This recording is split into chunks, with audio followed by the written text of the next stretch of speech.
Actually, no, I don't want to do that. Because then my mother will jump on, and the last thing we need is my mother commenting. Okay, I'm not seeing it on. Oh, here we are. We are live. Okay. All right. Welcome to everyone who may or may not be watching us at the moment. But wow, this has been 9 months. 9 months, huh?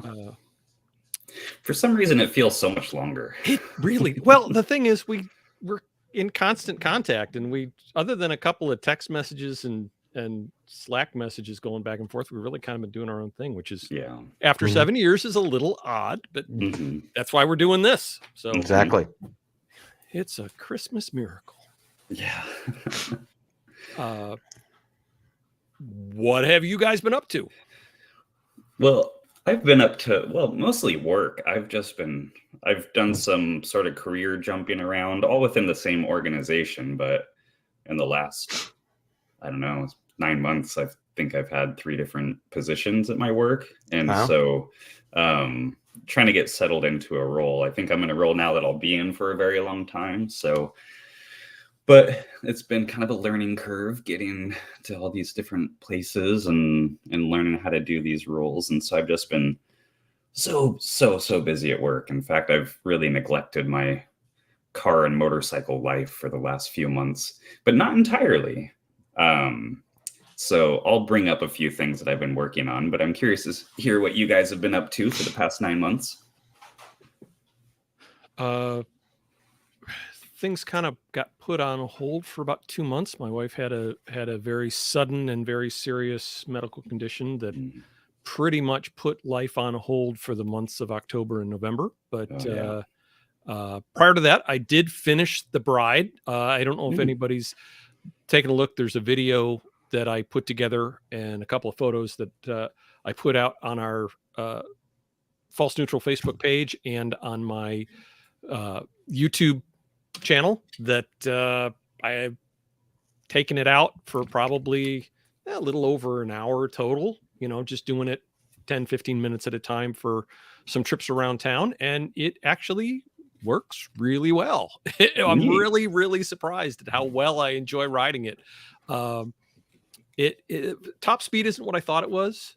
I think I got the gearing a little bit off. I was expecting about 50, and I get about straight and level, cruising, no wind, 42, 43 out of it. But I didn't do anything. I rebuilt the engine with a billet crank, an aftermarket crank, a billet rod, and a flat top Tillotson piston. But I didn't do anything to improve the performance. Didn't put, heavier valve springs in it or anything like that.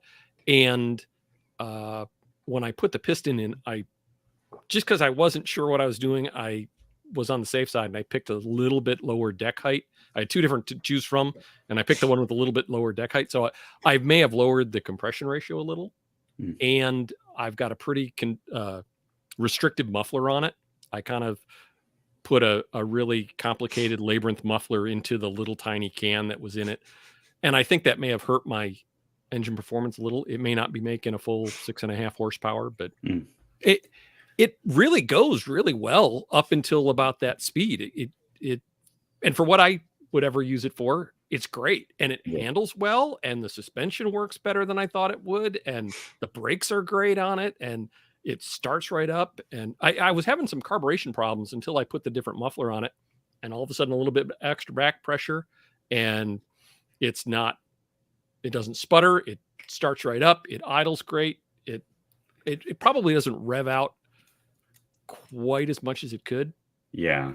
Well, so it sounds like it is underpowered. If we're having some carburetor issues that were solved with a restrictive muffler, it means that it wasn't getting enough fuel, and there is potential to make more power. But those motors love a carburetor and valve springs. Since you can move more air and fuel, then they rev a lot, but the valve springs in them are designed to run at that, regulated RPM. Once you sort of de-restrict them, they really, really enjoy valve springs and a carburetor and a muffler. And thinking about it, I was like, yeah, I could. And because looking at the RPMs, it's only getting about 85% of the driven pulley on the CVT is only opening up about 85% of what it could. And oh, my sister's here. Hi Marie. She's here for moral support. That's my dear sister who supports me in everything I do, even if she doesn't care about bikes. So she really is not here to listen about Vail Springs. But anyways, I thought about it and I was like, yeah, I could put some more effort into this. But I want to do some other things. And quite honestly, all of the things that I, and my lovely wife, Mrs. Tanchinomi, is here. I want to do other things. I've kind of absolutely done everything that I intended to do with this. It is what it is. For what I want to use it for, it's going to work great. It's over. It's got a tarp on it. I pushed it out of the way, and I've got behind me a particular Bultaco that is almost there and needs to get finished after a dozen years. So yeah. Well, that's really cool. It's probably feels really good to get that thing on the road and ride it a little bit, and also to find that it's a little bit better than you hoped. It is as good as I hoped it would be in my wildest dreams, other than the top speed. But really, it goes really well up to that speed. So I'm kind of not too disappointed, because all I'm going to do is drive it on 25 and 35 mile an hour roads anyways. It's not like I'm going to take it out on the highway or take a trip on it. So it's like, yeah, it does what it's supposed to do. So Eric, I have a question for you. What were you having unloaded in front of your house the other day? So I have been thinking of buying a second vehicle for a little bit, and more of a mental exercise, and like, yeah, this would be cool. It's not the time for a lot of reasons. And for once in my life, as I was searching, and I actually came across a really, really good deal.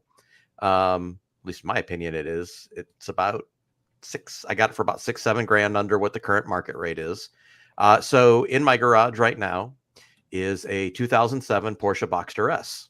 Whoa! You're kidding me. No, I was. He posted something on, was it Instagram? That he posted a picture of it coming out of the trailer, and I was like, "That's a Boxster. That's a Porsche." So let's see. That's pretty exciting. Let me see if I can. If I have the permissions. If I can do a share screen. Actually, let's try it a different way. Can I just share the video? Let me see if I can present video file. And desktop. Sorry, I got it. This is obviously not set up in the way that it probably should have been. Well, let me see if I can. This is the first time that we have done a live screen. Yep. So let me. There we go. Now, of course, the best time to get a convertible is on a day it snows. Of course. So, and it doesn't rev or anything here. It's just idling and everything like this. But yeah, it's relatively clean. It's got 87,000 miles on it, which I viewed as a good thing. Means that it was driven, it was taken care of. It's got a decent amount of receipts, brand new tires on it. So yeah, and it's got aftermarket catback on it, which is from Soul, which is kind of a nice system. It's got the numeric shifter in it. So I mean, the only bad thing is it's got the lowest grade stereo in it, which means it has no aux jack and no Bluetooth. So I'm gonna have to take care of that. But yeah, cars from 2007, it seems kind of hit or miss whether or not you're gonna get those things. Yep. So that's cool. I'm so very jealous. Cool. Very cool. So I think, Pete, are you taking care of shutting that off? I can't. I can go back to. Let's see. I think I can remove from stage. Okay, you got that. Cool. Cool. And then I'll send in the text. So then yesterday I drove about 75 miles each way to go get a set of used set of rims and tires for it so that I can drive it in temperatures under 45 degrees because it's got summers on it. And so I got a pretty good deal on basically some brand new Dunlop winter tires that had like 1,500 miles on it and a set of rims from something, they're older and they're a little marked up, but they're winters. I don't care. Right.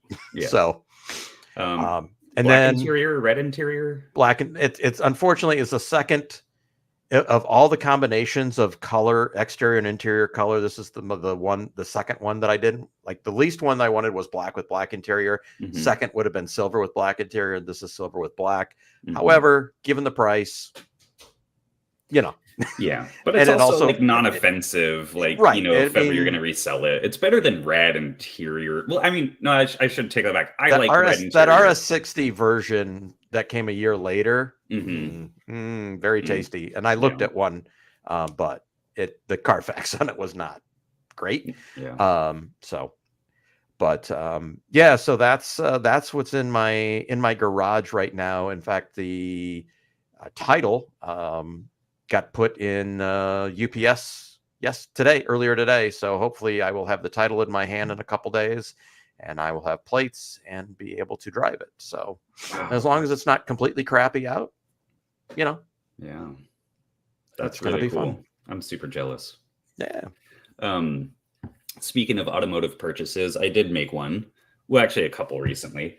And I shared one of them with you in the text message chat. I bought a early Bronco, a 1970. Oh, nice. Ford Bronco in aquamarine blue with white interior. And so I've been playing around with that a little bit lately. My wife was driving a Honda Accord and it was about due for replacement. And so we ended up buying just a slightly used Tesla.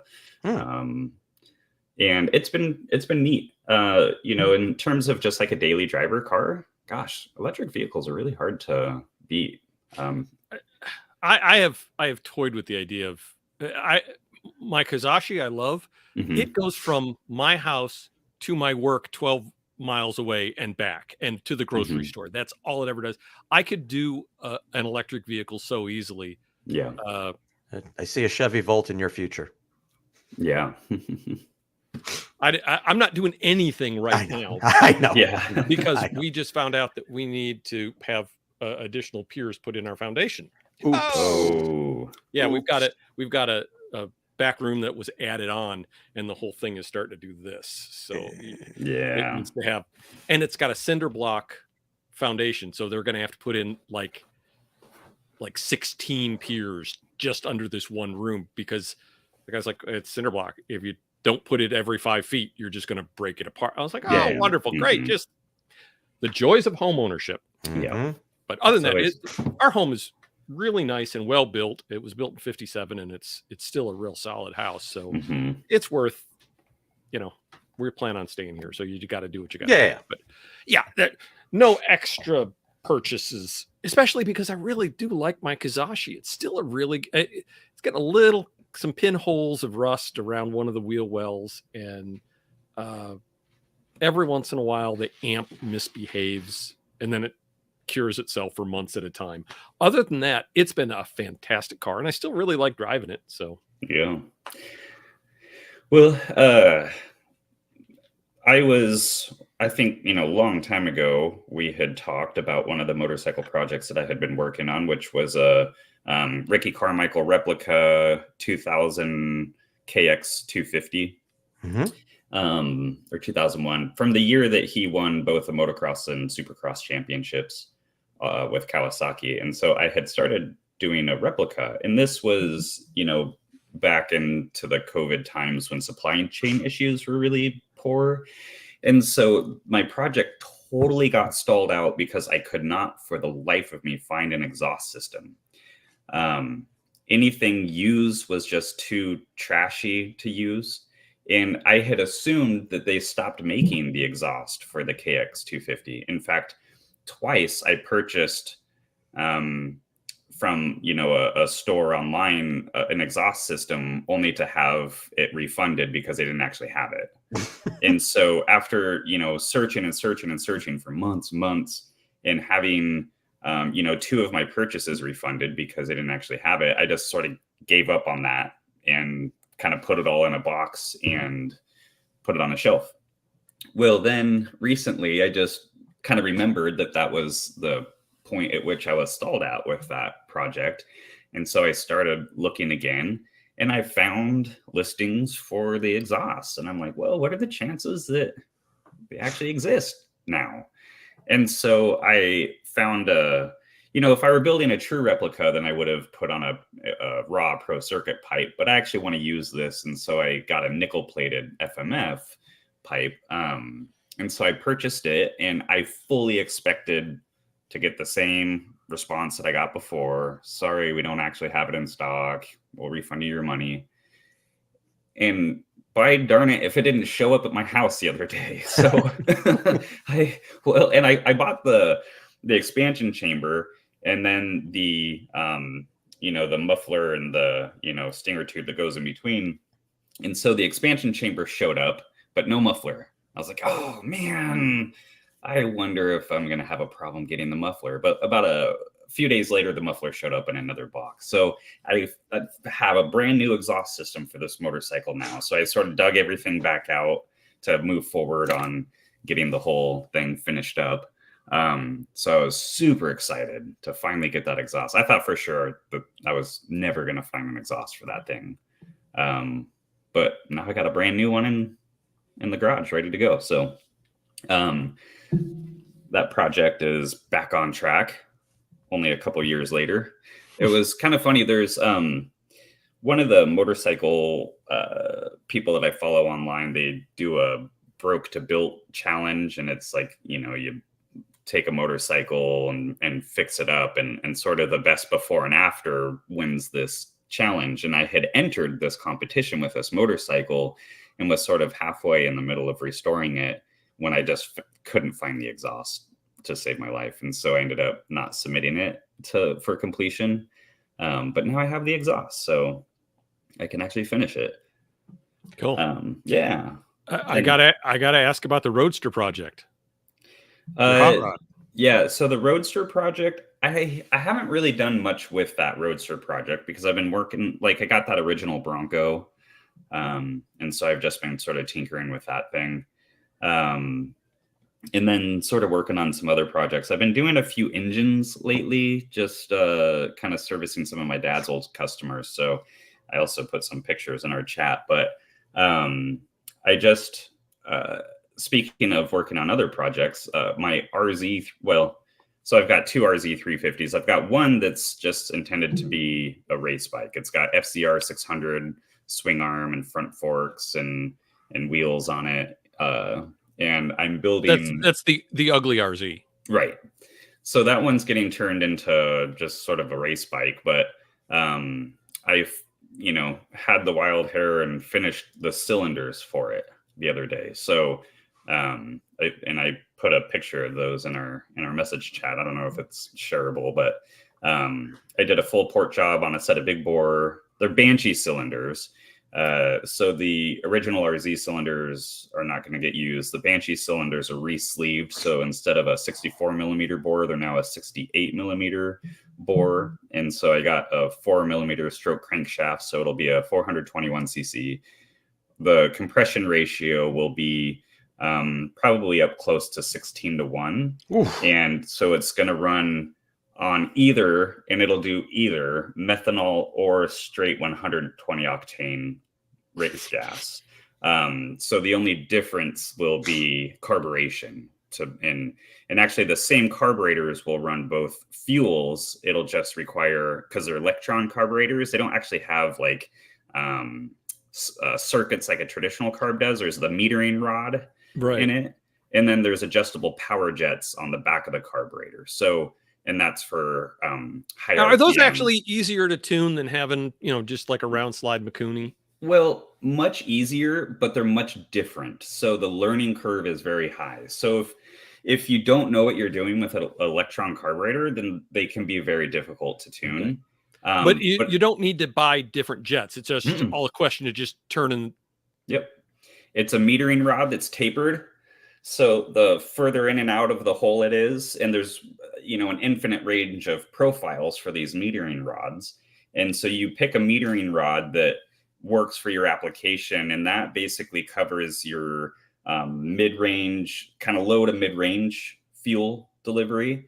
And then the high-range fuel delivery is all based off of the power jet.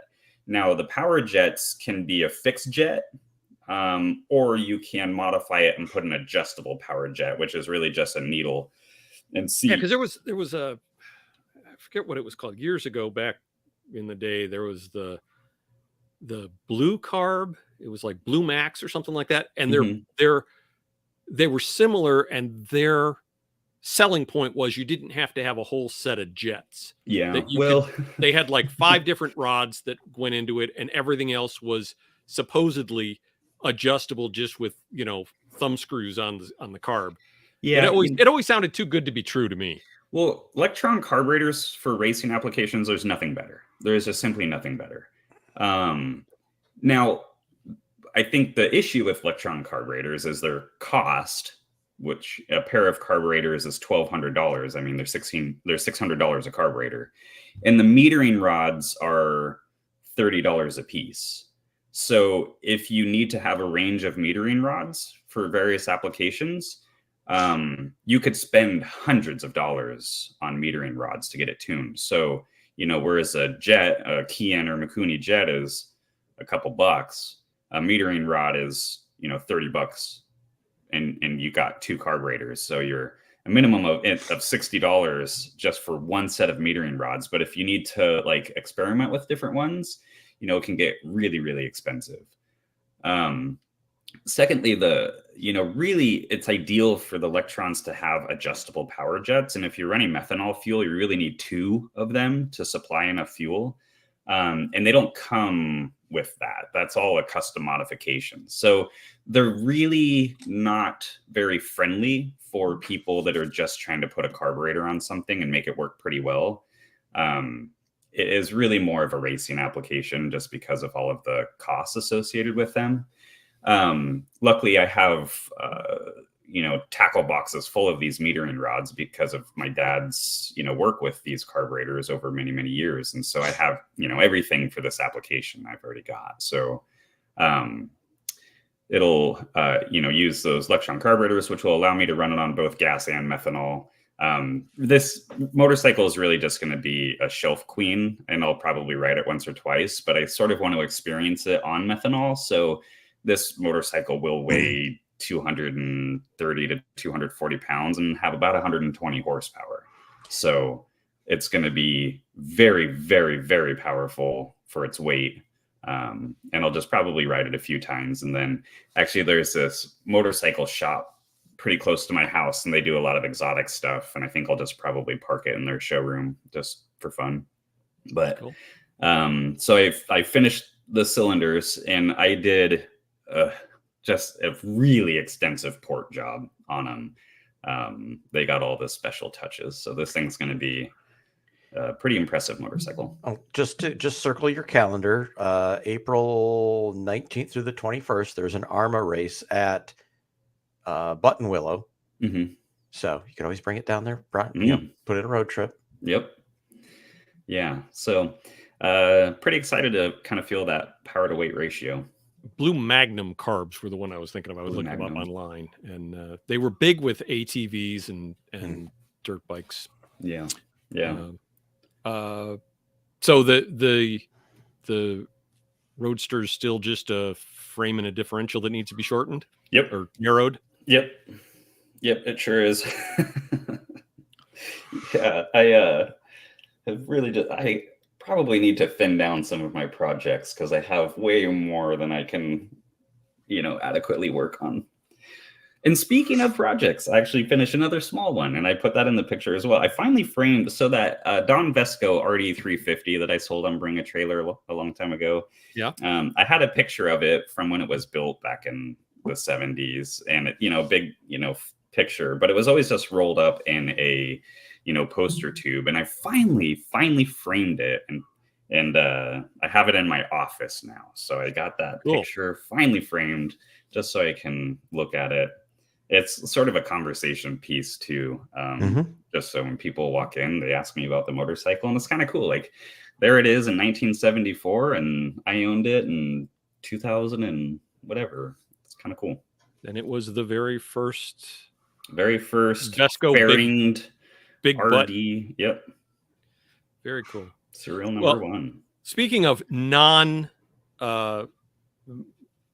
rideable projects, I have one thing that I picked up is I have a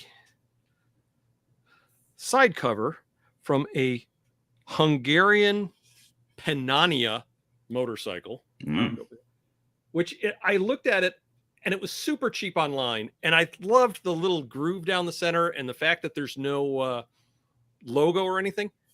I'm thinking, kind of like I did with my my valve cover light there, I'm thinking have a post run down through here. That would be a really cool desk lamp. Oh yeah. You polish that up, made it all, and I was thinking maybe put some white translucent plastic in between there and there, raise that up so you got a little ring of light there. Yeah. I'm thinking this may be a really cool thing for my sister Marie, that when I get it done, that would look cool in her house, because she's got a very modern, cool, jazzy decor in her house, and it would go with her. So yeah, Marie, if you're watching, this is my plan for your decor.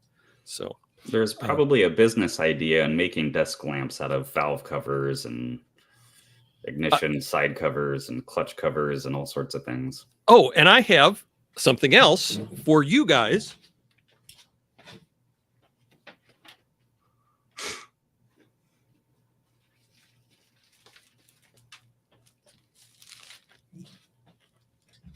Sorry, I'm running around here while we're live, but hey, it's a live feed. Yeah. It's not supposed to be rehearsed. Sitting on my headphones. I also picked up a set of 4 Phaser 250 pistons. Oh. Tiny little 4 valve. I mean, those are like dime-sized valves in there. So these were like, if you bought 4 of them, like $30 a piece. So you're both going to get an FZ250 4-cylinder piston in the mail here for Christmas. I love it. Very cool. So, yeah, tiny little thing. I've started collecting pistons. Just anything. I've got a whole bunch of them at work. Years ago, I had a guy who was an ex-Air Force guy give me one of the big giant pistons from a Pratt & Whitney Wasp Major, the largest internal combustion piston engine aircraft engine ever made. And so that started it. And I had like some leftover ones from old bikes that had blown up, or that I'd replaced the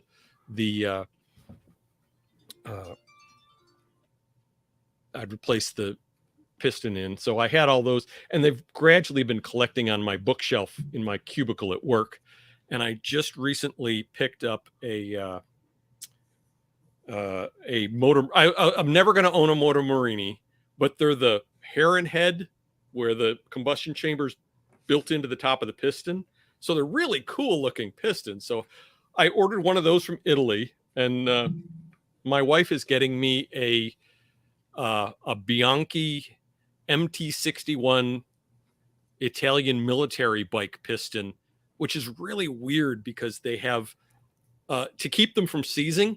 They have a split down both sides, and then they have an oil control ring at the top and at the bottom of the skirt so that the skirt doesn't expand. They're really, really funky, but they're designed so that you can like seize them up, let them cool down, and then you just keep riding them again. Yeah. So anyways, I have that coming. So yeah, my new hobby is collecting unusual pistons. Yeah. On a 2-stroke, and I don't know, probably 4 strokes too, there's about a 3,000th difference in size between the top of the piston and the bottom of the piston, so that the bottom of the piston, the skirts are thin and they'll expand more. And so to prevent, extra drag on the cylinder walls, are actually tapered. Mhm. I don't know if a lot of people actually know that. So when you're doing bores, don't measure from the top, measure from the bottom of the piston. That's a good one. Yeah. Yeah. Well, that's why I don't work on engines. I'm a chassis guy. Yeah. A 6.5 horse GX clone engine is about as complicated as I get on my engine work. Mm-hmm. I was thrilled that I actually put it together and it didn't immediately blow up. Like first revolution, the piston just hits the valve and then it never runs. Or it just starts making this awful scraping noise. Clang, as soon as clang, you, clang, clang, clang, you clang, pull the clang. starter and it goes, oh, Yeah. But yeah, no, I've it's got about an hour and 10 minutes worth of running on it, and it's Yeah. still going great. So, Mhm. hey. Although I have to say, I did rebuild my niece's KE 100 dirt bike. Probably, I'm guessing it's probably been 8 or 10 years ago. Mhm. So, I actually, it for some reason the bottom end of the rod just completely melted itself, so it needed a crank rebuild and new rod and everything. So I sent the crank out, but other than that, I disassembled it and reassembled it. So Mhm. and it's still running. So I Nice. did something right. So back in April, let's just say April, maybe early May, but I think it was April because seemed like it was cold, dark, and rainy. So it sounds like April in Michigan. I went to track down this person I'd been given the name of who might possibly be able to put my XS400 back together. So I go to the dealership he's supposed to work at. Turns out he doesn't work there anymore. Oh. And obviously wasn't in there. They had no reason to tell me where he went, or even if they knew, if they said, oh, we don't know where he went, and whether that's true or not, I don't know. And I asked him, like, well, because it's a small dealership. I mean, it's like, think small. It's like it's in a strip mall basically, but like think 60s strip mall where there's only like 5 or 6 storefronts in it. Mhm. So I'm like, okay, well, would you guys deal with this? I've got most, if not all, the parts for it still. It just needs to be reassembled. And they're like, yeah, no. I'm like, Really? okay. I had cash to pay, so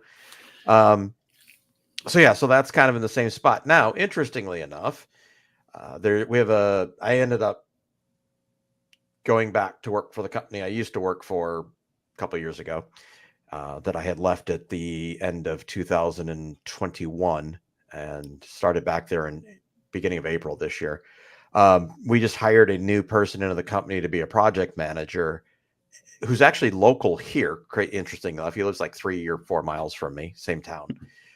And he is part of a vintage scooter club called the Rovers. So I'm hoping through him, I can find someone who likes working on old stuff.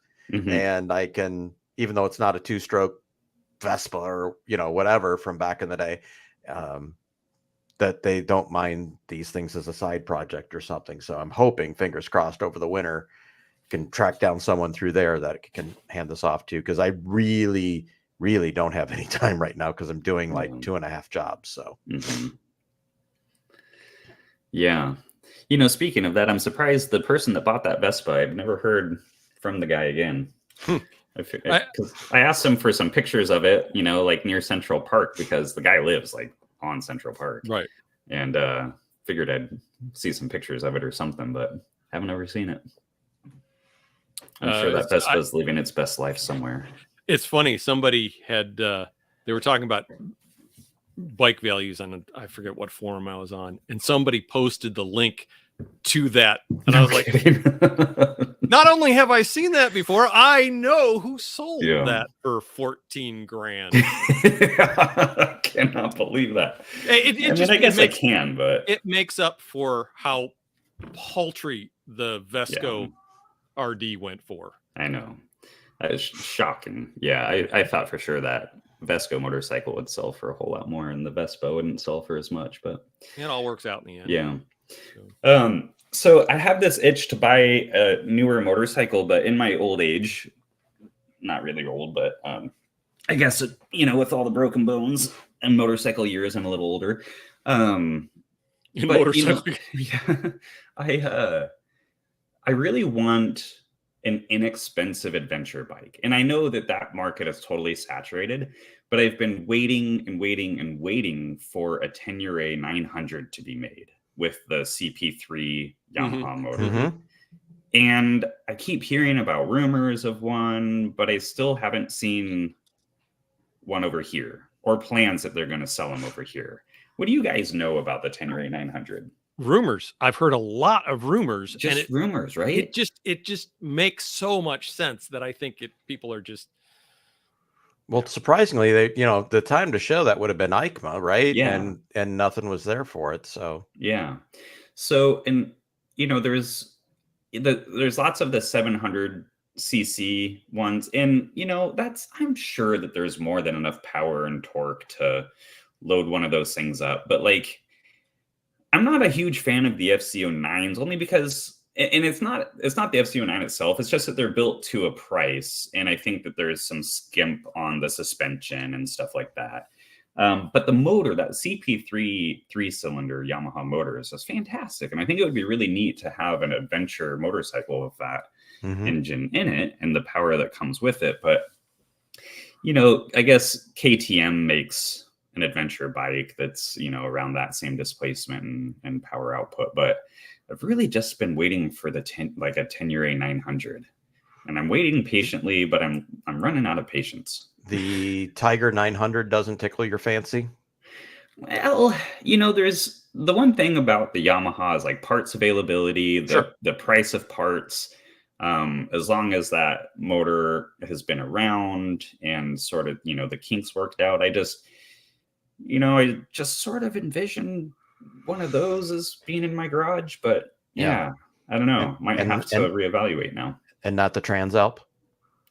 Well, the Transalp maybe. I've looked at the Transalp too, but if I'm getting something of that kind of displacement, for the Transalp, I'd almost get something different, because the thing with a Tenere 900 is it would probably be a little bit less money than the Transalp, maybe. The Transalp's really kind of expensive, especially for the DCT one. Yeah. And it's a good adventure bike, but it doesn't really have that bit of performance aspect that I think that CP3 Yamaha motor would deliver. I don't know. I haven't been totally thrilled with anything, and I was hoping that the Tenere 900 would be the thing. The other one to throw in there, and actually, depending on he's actually a pretty good.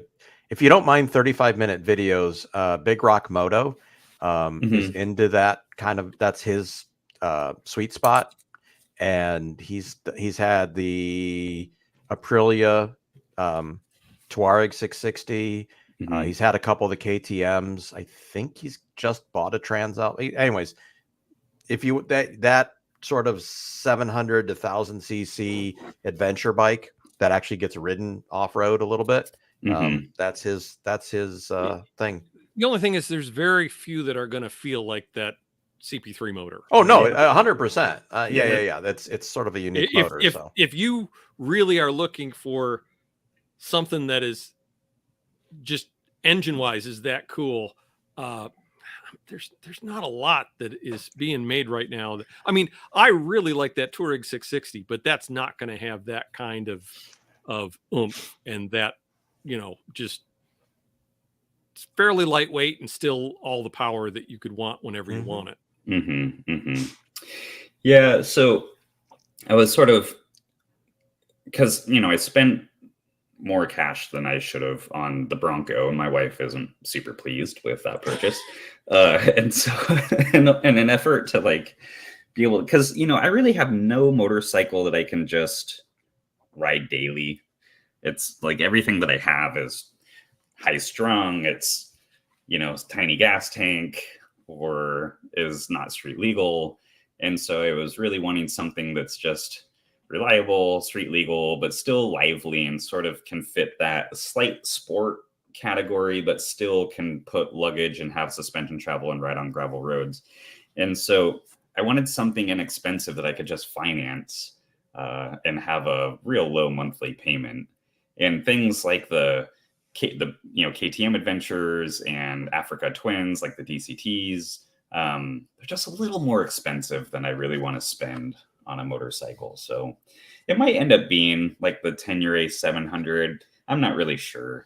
I'm still kind of pondering through that decision, but I suspect this winter I'll buy something and try to find a 2023 closeout somewhere. So we'll see. Well, we'll have to do an update at some point, or when you get it posted to our Facebook page, so everybody can see what you end up with. Mm-hmm. There's been a lot of new bikes that I've been really interested in. The new the Suzuki, the GSX-S 1000 GX, which is just horrible to have that. Yeah. I mean, just give it a name or just. Who approved that? Yeah. But anyways, that is, I think, one of the nicest new bikes I've seen in a while. It's like, it's kind of what you were describing of, it's probably heavier and more street oriented than you want. But I mean, you've got that K5 motor in it. That's just even brilliant motor. Yeah.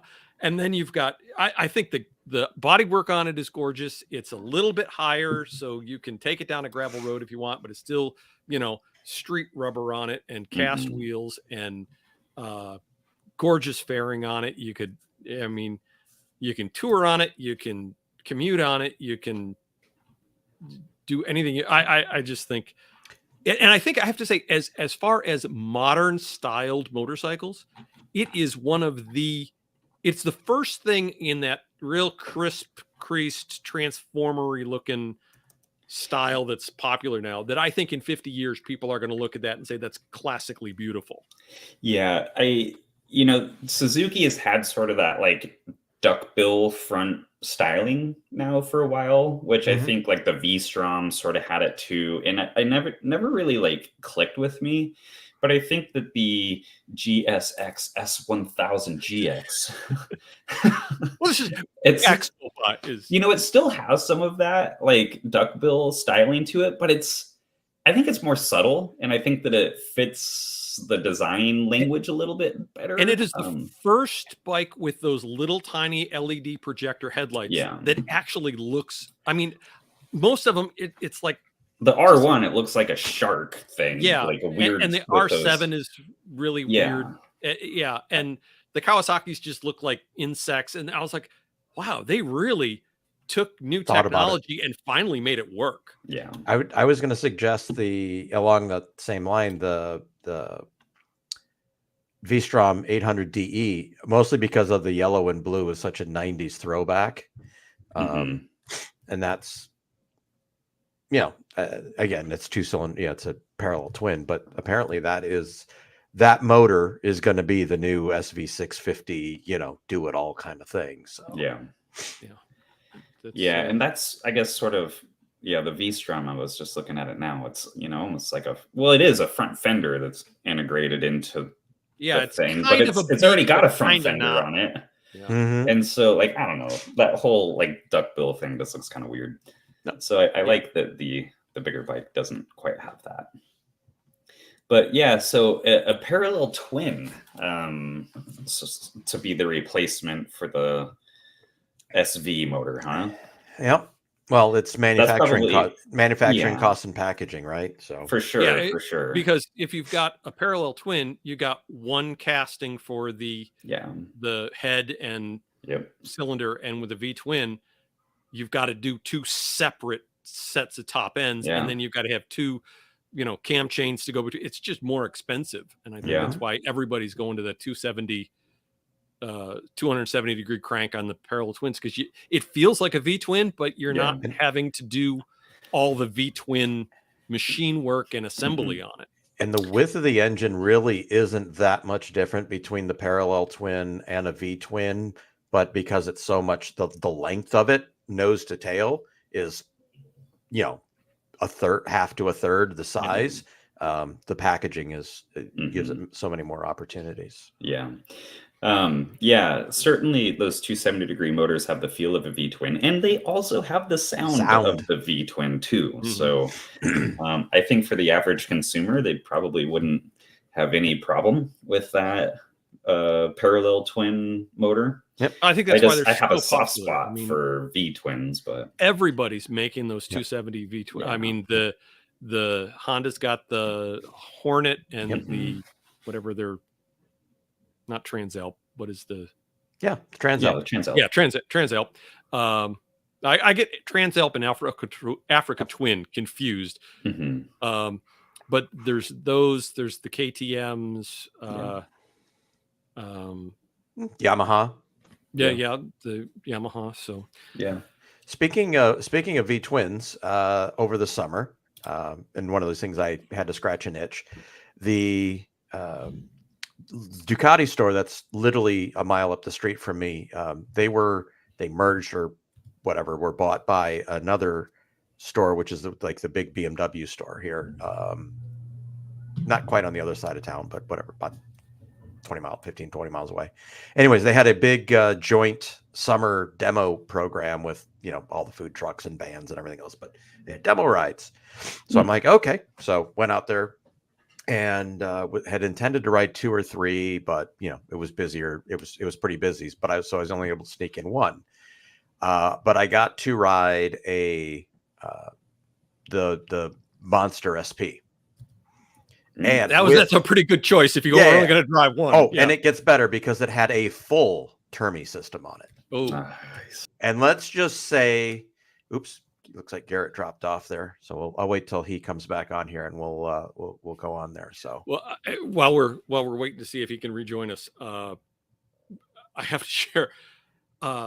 We had talked about how we were going to stream this, and I've never done live stream on anything before. So we talked, and we said, you recommended StreamYard. Yep. And I looked through a bunch of different ones. I said, yeah, that's definitely the one I want to go with.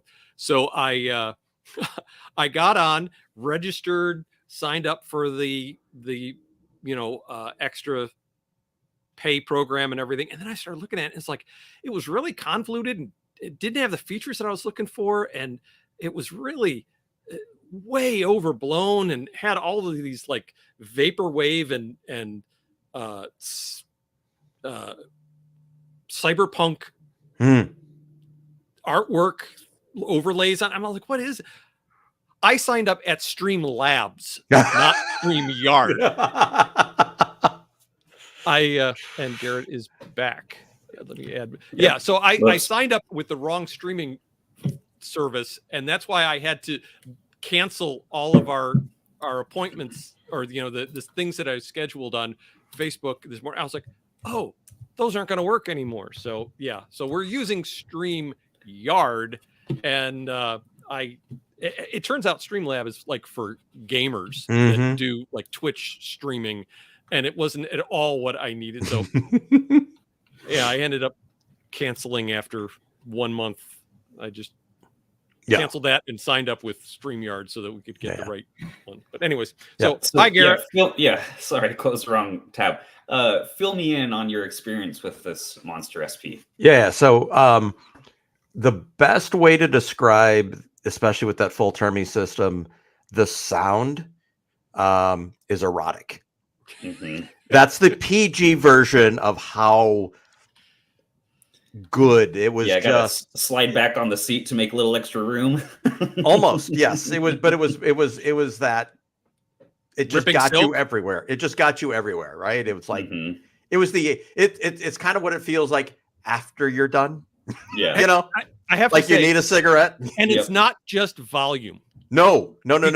Because a Chinese GX clone that's really loud just sounds like a horrible little motor that's really loud. Yeah. So it was like, it's no, it was all about the tone. It really was, and then just like, And as soon as you fired it and you're just like, oh, that sounds good. And you just give it a little bit of a blip and you're just like, ah. So, Yeah. so it wasn't a long ride. It was probably about 35 minutes, but it was cool in the sense of they took us out pretty quickly on the freeway, so you could open it up and just, get that out of your system. And then a little bit of a back roads and then kind of coming back. So the crazy thing was on the freeway, the roll on from like 70 to 100 was like snap your fingers kind of thing. And it was like, wow. And the other, and the buffeting and the air hitting you was not that bad. And I'm like, ooh, you're getting into trouble on this bike. Yeah. What's the displacement on the motor? It's like 921. Okay. So it makes 110 horsepower and it's under 400 pounds wet. So wet. It's like that magic balance, right? Yeah. So we come off the highway and turn and just open up the throttle and felt the front end getting light. And I'm like, ooh, not yet. And then, just second gear and it was just like, just rolling the throttle and it would just gently start picking up the front end. I'm like, oh, okay. Been a while since I've done this. The one that got me caught out though was we came to a stop, made a right turn, and I didn't think I gave it that much throttle, but the front end just came. I mean, it wasn't up as much as I thought it came up. It was probably but still like 25, 30 degrees. It just like snapped up. Hey, and I'm like, anything more than 0 degrees and you have no steering. Yeah. It doesn't matter how right. high. Yeah. So I was like, okay, roll off the throttle, just lean on the back brake a little bit. Don't just snap the throttle off or do something stupid. And it was like, okay. And so then it was, but it had, and I was kind of pussyfooting it around a couple of the bends we were taking through. I mean, I wasn't going slow, but I wasn't railing on it either. Because it wasn't my bike, and I don't want to be the idiot who on a demo ride throws it and screws it up for everybody else. So,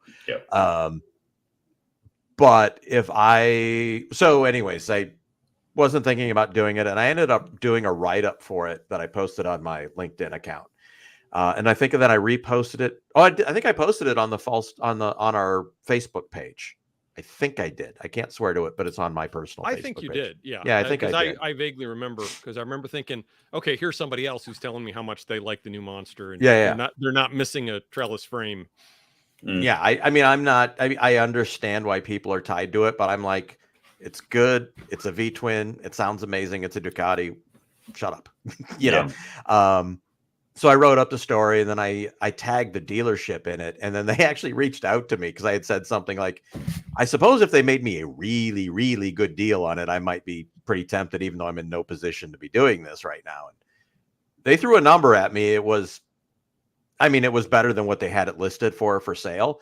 But it wasn't enough of a deal. But it's definitely put that bug in the back of my head of like, okay. Yeah. It would take a long time to get tired of that bike or feel like it was not enough bike because it's got the exhaust that makes it just amazing. But it's not like Pete said, it's not super loud. It's just got that tone. Under right at 400 pounds full of fluids, 110 horsepower. I mean, like if you can't be entertained for that as a street bike, you're, and I'm like, I turned 54 this year. I was like, I'm not going to be dragging any on the street. I might take it and do a track day with it, which is fine, have some fun with it. But yeah, I mean, it's all the bike I could ever want or need. And you could, I mean, it's not to have the biggest tank, but if you wanted to do a little touring on it, you probably could. Wet clutch on it? Yes. Wet clutch on that one. I think all the Monsters have gone. Yeah, everything except a couple special editions have wet clutches. There's a couple. The Street Fighter, I think the Street Fighter V4S whatever has a dry clutch, and like one other thing is a dry clutch. But yeah, everything else is wet clutch these days. I mean, wet clutches are probably more preferable, but they don't have that sound. No. I have the photo and I have the phrase. I just need to get around to making the t-shirt for it, which says loud clutches save lives. Yeah. And what kind of electronics are on these monsters? And what is the price? Like, what's a dealer About price on one? 12, 14 grand new, I think. Yeah. I mean, it's not Okay. not cheap, but Yeah. not. So they probably don't have all the crazy electronics. and No, no, stuff no. you I mean, need. it's got a reasonable electronic suite on it. The only thing it doesn't have is cruise control. Okay. But it's got TC. It's got all of the different rider modes. It's got TC. I'm pretty sure it has a 6-axis IMU on it. Mhm. It's been a while since I looked at it, so it kind of, Yeah.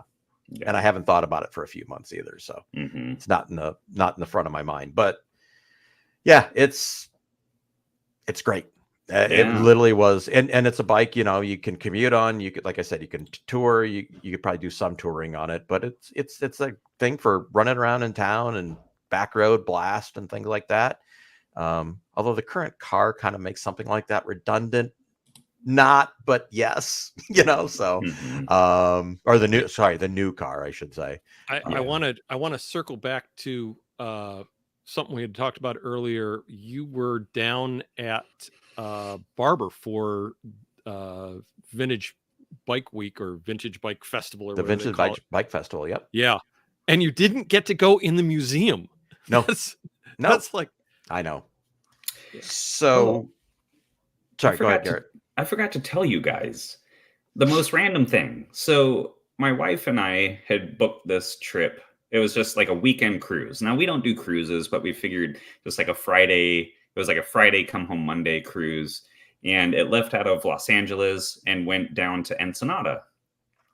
Well, The Love Boat. I don't really keep track of the Baja 1000. I mean, I know of it and Right. kind of follow loosely results and stuff. Mhm. But the boat landed in Ensenada on the last day of the Baja 1000, Oh, like right next to wow. the finish line. Oh, that's Now, cool. unfortunately, on the last day, it's all the people that are just simply trying to finish. Everyone competitive finishes in 24 to 48 hours, and it's a week long. Right.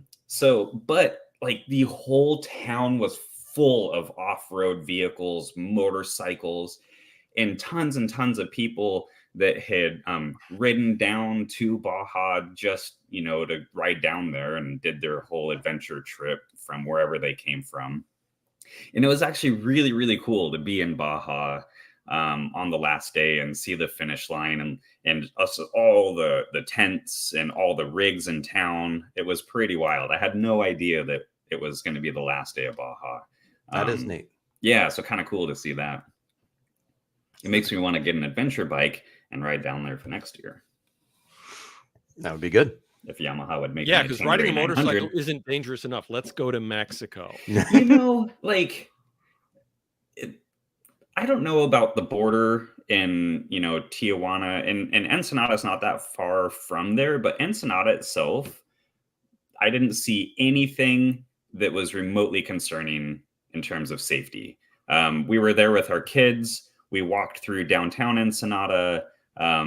We actually went on this, so random story too. We did this little like horseback riding thing down the beach, and the person that was sort of the host, I was talking to her and she's like, "Where are you guys from?" And I said, "Portland, Oregon," because when you're from Vancouver, which is actually in Washington, but it's just across the river, Portland's like the closest city that's people big know. enough that people would know. So you just, when you're from Southwest Washington, you just say Portland, Oregon. That's where you're from. And she's like, "Well, I know Portland." So I was like, "Oh, well, actually, I'm from Vancouver." And she's like, "I grew up in Vancouver."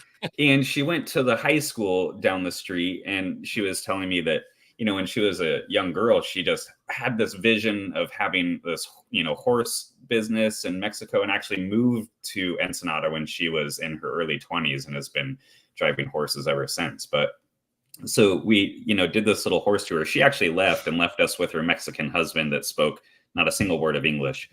And then he left us with after the horse tour, because we wanted to go to one of the local attractions, and they had someone drive us there, and this person like spoke no English, and we speak just a tiny amount of Spanish, but so we were with this tour guide, couldn't communicate to him.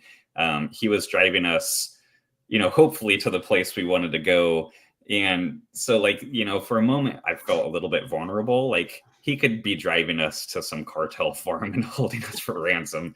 But even, like, despite all that, it was totally safe. He took us where we needed to go, watched after us, brought us back to where we needed to be. Like, the whole time we were in Ensenada felt perfectly safe. No issues at all. But yeah, being there for the last day of the Baja, that was kind of cool. Nice. Very cool. Yeah.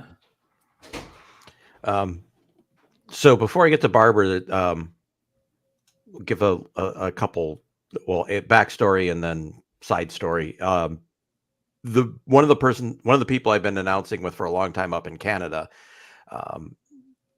he knows the people who run ARMA, or who's the race director for ARMA. So I got an introduction through him, and that's how I got hooked up to do 4 ARMA races this year, and I'm hoping to do more for next year. So that's how I ended up being able to do Barb. I ended up doing New Jersey Motorsport Park, Gingerman, Blackhawk, which is right on the border of Illinois and Wisconsin, and then the series finale at Barber. Through that, I also did I did 2 Canadian races this year. I did Grand Bend, and then I did Mosport, Canadian Tire Motorsport Park. But show up at Grand Bend, and I'm just going to do normal thing that I do at Grand Bend. Well, the TV crew who shoots it for TSN in Canada, the person who's their pit reporter, she was sick that weekend, and kind of let them know at the last minute she couldn't make it. So they came up to me and said, "Can you be the pit reporter for this weekend?" And I'm like, "Yeah, sure." And so I was on TSN in Canada for the Grand Bend races. So very cool. Yay. Yeah. Yay that. I also got to meet all the Bridgestone guys who are up in Canada doing that, because they're if you're not watching this live or watching the video, you listen to this, I'm wearing a CSBK hoodie, which Bridgestone was their title sponsor. So, which was interesting, because then some of the people who did it, who were handling the corporate side of Bridgestone up in Canada, were also at all the ARMA races too, so it was kind of cool just to build that relationship. But yeah, so the Vintage Bike Fest at Barber is 4 days. It's Thursday. The official on track part of it is Thursday through Sunday. And for people who don't know, this is in Birmingham, Alabama. Yep. And I actually didn't even get to see much of the facility either, because I got in a little later on Wednesday than I thought I was getting in, even though it was a direct flight. It just didn't work out, and I forgot that time zones. It's actually in a different time zone too. So, which was more of a thing coming home. Anyways, doesn't matter. So I get there Wednesday, get to my Airbnb, and I get there late. So Thursday morning I'm there, and I literally go to work immediately. And it is one of those deals where you're working from 7 a.m. to about 6 p.m. And on Saturday, it was from 6:30 a.m. to about 7:30 p.m. because I hosted the awards banquet afterwards, which was interesting in that they were auctioning off a artwork from a guy who's a motorcycle was a motorcycle racer, but does unique art pieces and stuff like that. Don't ask me to remember his name, because I don't. And someone said, yeah, it should probably go for $2 or $3 grand. Well, I got my best Barrett Jackson mojo going, and I got 13.5 for it. Wow. So did you get a commission? No, I wish. Come on. But it went to ARMA, one of the ARMA funds for, helping injured riders or something like that. So, I mean, it went to good cause. So I don't care. They had another thing they were hoping to get some other money for. Then it was signed by, it was something that was signed by a bunch of people. They wanted 3. I got 1,800 out of it. It was worth about $400. So yeah, I still felt good about that. But yeah, so 4 days of that. Lot of cool stuff, from the oldest stuff you can think of to the newest stuff. There's some videos from that. If you watch the Cycle News video with Rennie Skaysbrook talking about the Kramer that he rode there, that you can actually see me in that video when he comes up to get his check for winning this a race, one of the races up there. There was a standalone race within a race that there was a $37,000 put up for it. And like the winner got 7,500 or something like that. So, and he ended up getting like 5th place or something on the Kramer. So, Rennie Skaisbrook was there riding a Kramer. Troy Sehan from motorcycle.com was there. He was riding not only Kramer, but the Light Fighter electric bike. Turns out there's a team from the University of Michigan. They're all engineering students, and they built a bike that was raced there. And I'm actually doing an article about them for a particular website that I was kind of hired to do car stuff, but I'm doing more motorcycle stuff, even though I'm not supposed to be doing motorcycle stuff. So it's its own thing. So anyway, got to meet a bunch of cool people. It was a phenomenal. So 650 bikes to race or were registered to race. Over 80,000 people through there for the weekend. Wow. That's turning into such a big, huge. I mean, that's the camping of that is just like, it's a city. It's like a little city for camping. It's you look and you're like, oh my, it's it's kind of become what Steamboat was in the late 80s, early 90s. Yeah. Yep. I think so. But yeah, so anyways, and then I had to leave Sunday night to fly home. So I had no time to the museum's open like 9 to 4, 9 to 5 or something like that. So because I thought, oh, I'm going to get there on Wednesday early enough to go there, and it didn't work out. So next year I'm definitely taking like an extra day so that Wednesday I can go in the museum and see it and actually see the track other than from the announcing position or just the pit area. Because yes, it is as pretty as it looks on TV or all the photos you've seen. That is definitely on my bucket list. Now that my wife and I have a trailer, maybe we'll explore that part of the country and I can get down. For people who don't know, the Barber Motorsports Museum it's got some Formula One cars, but it's primarily motorcycles, and it is the largest public collection of motorcycles in the United States, and they are all amazingly displayed. It's very walkable and accessible. And during that weekend, I think it's that you don't have to have. Normally, you have to have you have to be a member, special member, or whatever that supports it. A paying member to support the museum. But for the vintage weekend, I think they open it up so you can even go and look at all the bikes that aren't on display.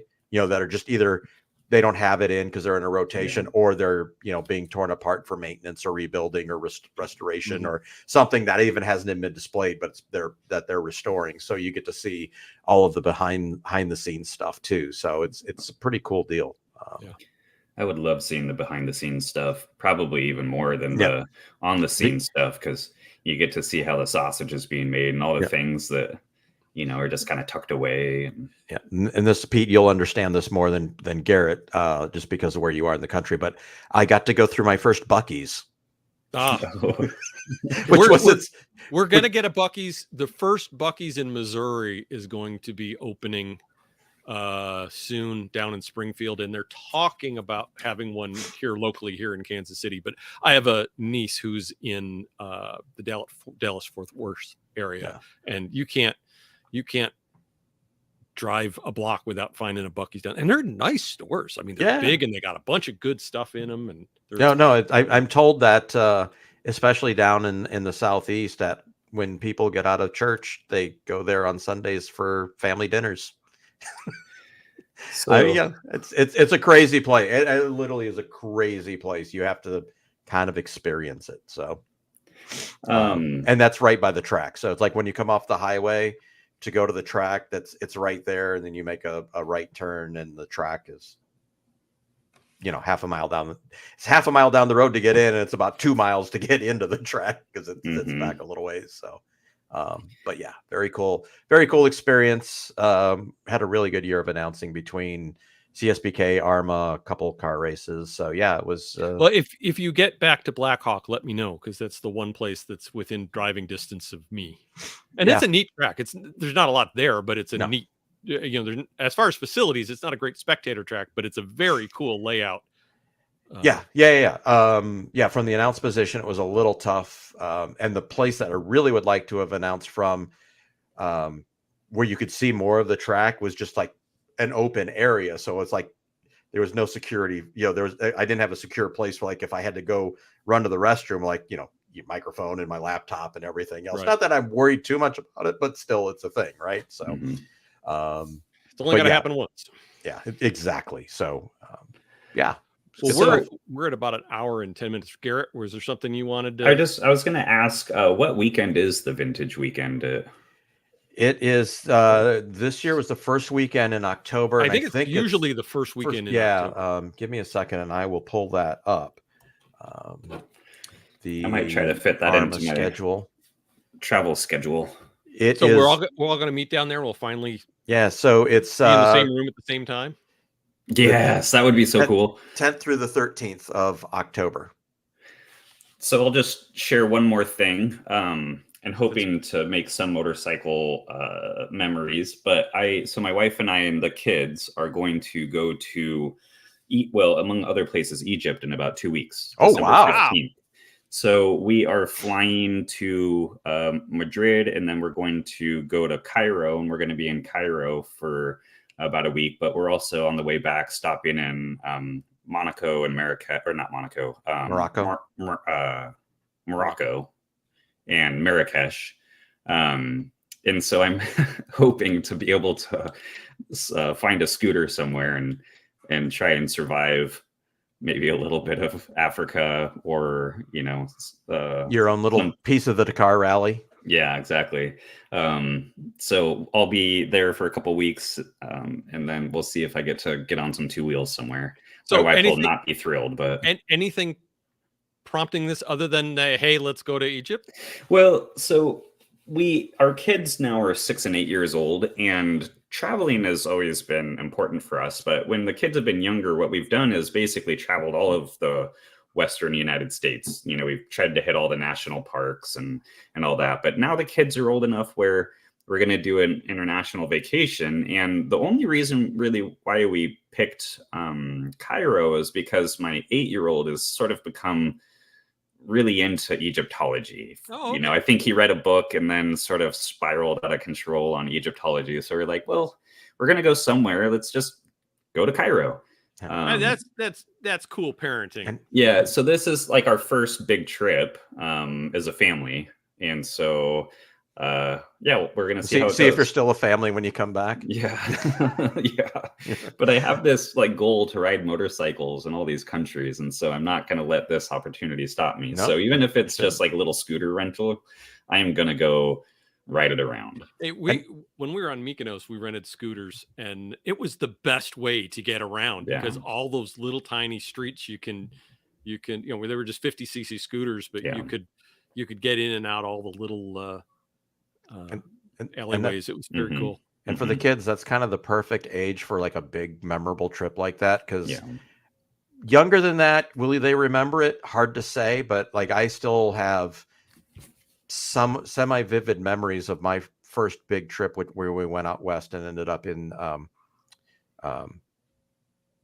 Yosemite, right? Yeah, in California. No. Sorry, Yellowstone. Yellowstone. Sorry. Yeah. I knew it was a national park. Well, Yellowstone's pretty memorable at any age. Yeah. Yes. But no, I mean, I remember, going up and seeing, and so anyways, it was the summer of 76. It was just before I turned 7, right?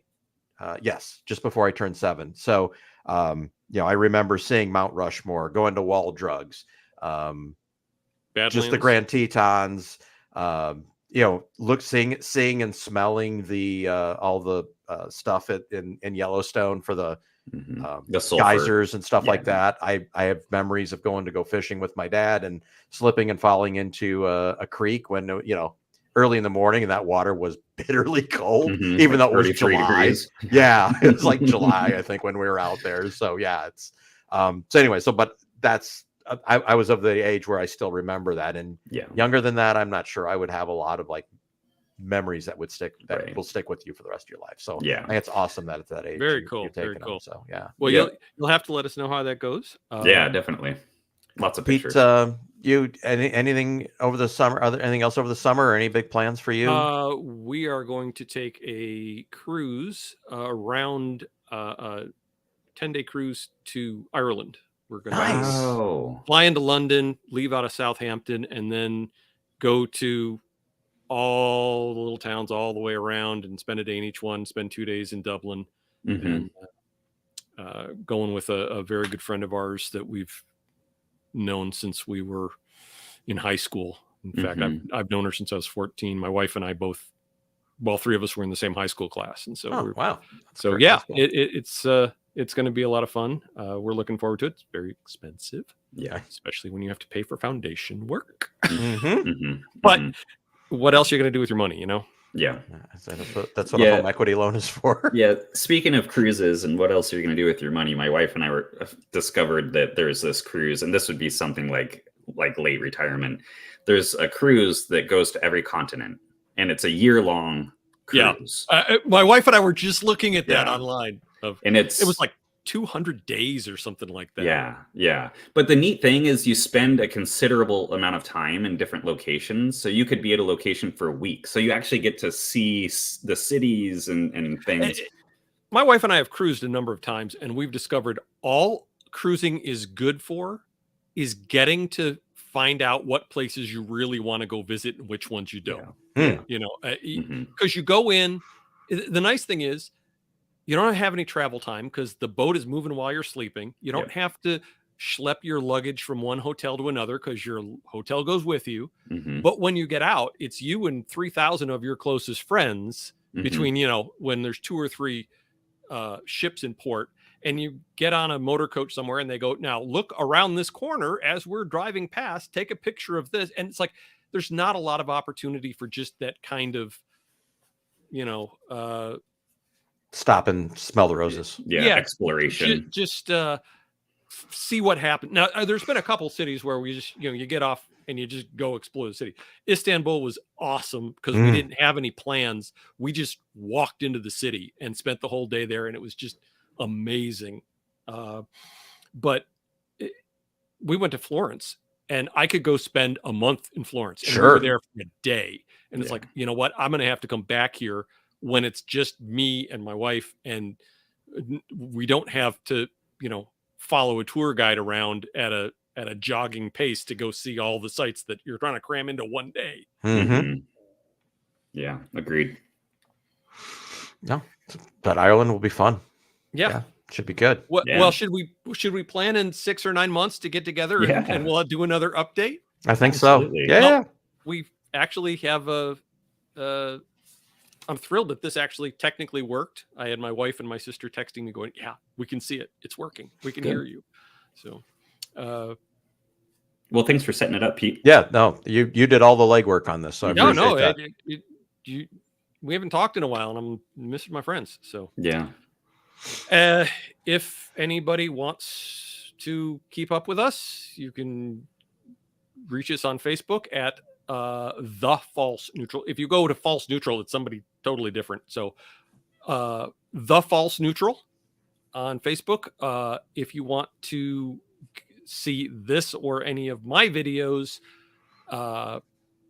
Peter Tonchinomi on YouTube. So you can reach me there. Anything you want to? Yeah. So I like to post just sort of curated pictures on Instagram. I'm gmichael625.